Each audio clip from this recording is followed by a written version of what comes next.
इतिहास में पहली बार जिसको मौत और हार का डर ना हो, जीत उसकी मुकद्दर में तय होती है। यह कहानी है एक ऐसे वीर पराक्रमी योद्धा की जिसने ना सिर्फ पूर्वोत्तर की रक्षा की बल्कि मुगलों के गुरूर को भी कुचल डाला। The legend of Lachit Borphukan.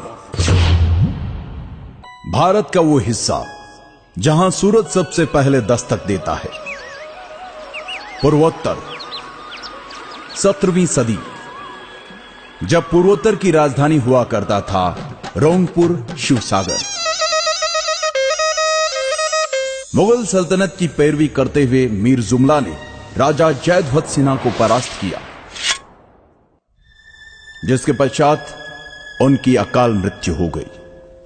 समय के गति चक्र के साथ अहोम राज्य के राज सिंहासन पर स्वर्गदेव यानी राजा चक्रध्वज सिन्हा विराजमान हुए, जिन्होंने अपने राज्य के प्रधानमंत्री आटुन गोहाई, जो कि बेहद चतुर, हर काम में निपुण और एक कूटनीतिज्ञ थे, के साथ मिलकर नए दुर्गों का निर्माण किया।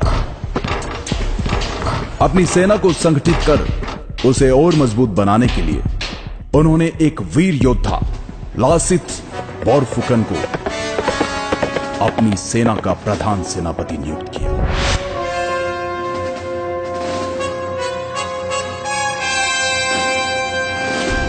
जो कि ऊपरी असम के पहले बोरबरुआ मोमाई तामुली बोरबरुआ के बेटे थे। लासित हर तरह के युद्ध कौशल में सामर्थ्य रखते थे। सेनापति नियुक्त करते वक्त राजा चक्रध्वज सिन्हा ने लासित को एक सोने से निर्मित हैंगडांग यानी तलवार उपहार स्वरूप दी। चक्रध्वज सिन्हा ने धीरे धीरे आसपास के सभी राज्यों से मित्रता के संबंध बनाने शुरू कर दिए और मुगलों के साथ की गई संधियों को तोड़ना शुरू कर दिया। यह सुनकर मुगलों के फौजदार फिरोज खान ने इस विषय को गंभीरता से लेते हुए राजा चक्रध्वज सिन्हा पर दबाव बनाना शुरू किया और चेतावनी दी कि अगर तुमने हमारे साथ की गई संधियों को ठुकराने की कोशिश की तो इसका परिणाम बहुत ही भयानक होगा। उधर इन बातों की परवाह किए बगैर प्रधानमंत्री आटुन गोहाई और प्रधान सेनापति लासित बोरफुकन ने मिलकर पहले छोटी छोटी जगहों पर और फिर अगस्त 1667 को गुवाहाटी पर भी फतह हासिल कर ली, जिसके तहत मुगलों को पीछे हटने पर मजबूर होना पड़ा। और तब राजा चक्रध्वज सिन्हा ने कहा था, अब मैं सुकून से 2 मुट्ठी चावल खा पाऊंगा। वहीं दिल्ली में बैठे मुगल सल्तनत के बादशाह औरंगजेब को जब इस बात का पता चला तो वो बौखला गया और 19 दिसंबर 1667 को एक विशाल सेना जिसमें 5000 बंदूकधारी, 1000 से अधिक तोपें, नावों का एक बड़ा बेड़ा, 30,000 पैदल सैनिक, 15,000 तीरंदाज और 18,000 तुर्की घुड़सवार शामिल थे, जिसकी कमान उसने राम सिंह के हाथ में देकर कहा, जाओ और जो भी हमारे सामने सर उठाने का साहस करे उसे कुचल डालो। फरवरी 1669 को राम सिंह रंगामाटी आ गया और अपनी विशाल सेना के साथ उसने फिर से गुवाहाटी पर कब्जा कर लिया।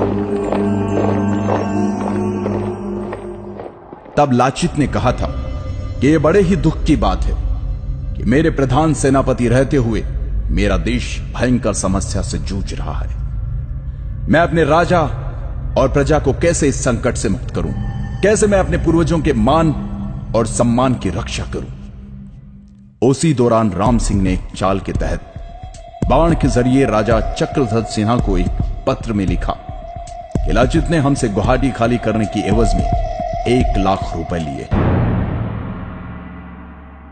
एक बार तो राजा को लाचित की ईमानदारी पर शक हुआ, लेकिन प्रधानमंत्री आटुन गोहाई ने समझाया कि लाचित देशभक्त है और यह उनके खिलाफ एक षड्यंत्र मात्र है।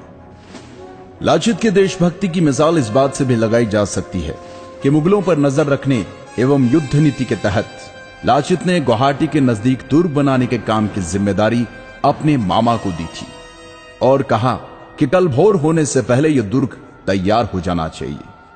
मामा ने कहा, आप निश्चिंत होकर आराम करें, सुबह तक काम हो जाएगा। आधी रात को लाचित की बेचैनी बढ़ गई।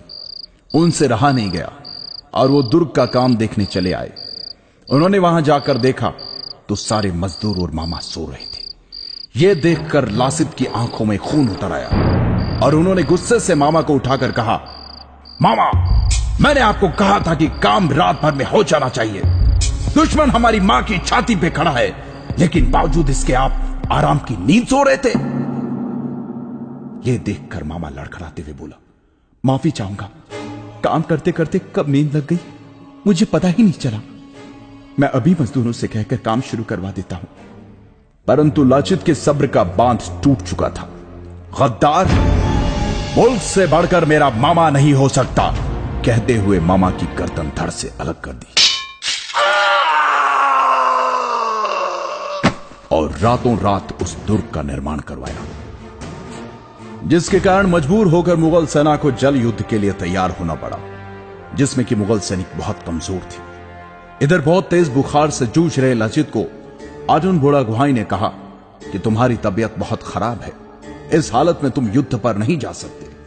फिर भी लासित युद्ध के लिए गए और शुरू हुआ सराय घाट का ऐतिहासिक युद्ध, द बैटल ऑफ सराय घाट। लेकिन क्योंकि लाचित के पास सेना बहुत कम थी, इसलिए लाचित की सेना हारने लगी, युद्ध छोड़कर पीछे हटने लगी। तब लाचित ने अपनी सेना से कहा, हे आसाम के वीर सैनिकों, अगर तुम में से कोई रण छोड़कर जाना चाहता है तो बेशक जाए, लेकिन मेरे राजा ने मुझे दायित्व दिया है, इसलिए जब तक मुझ में प्राण बाकी है मैं लड़ूंगा। अगर मुगल मुझे बंदी बनाकर ले जाना चाहते हैं तो ले जाने दो। तुम जाकर राजा से कह देना कि मैं उनकी आज्ञा का पालन करते हुए आखिरी दम तक लड़ा।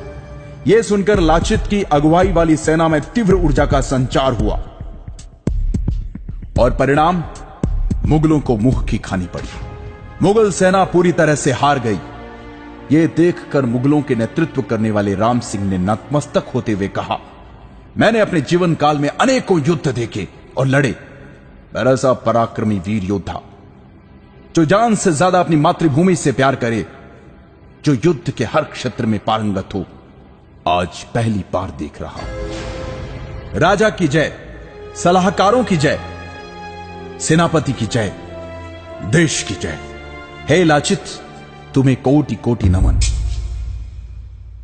पूर्वोत्तर के इस वीर योद्धा को भारतीय इतिहास कभी नहीं भुला सकता।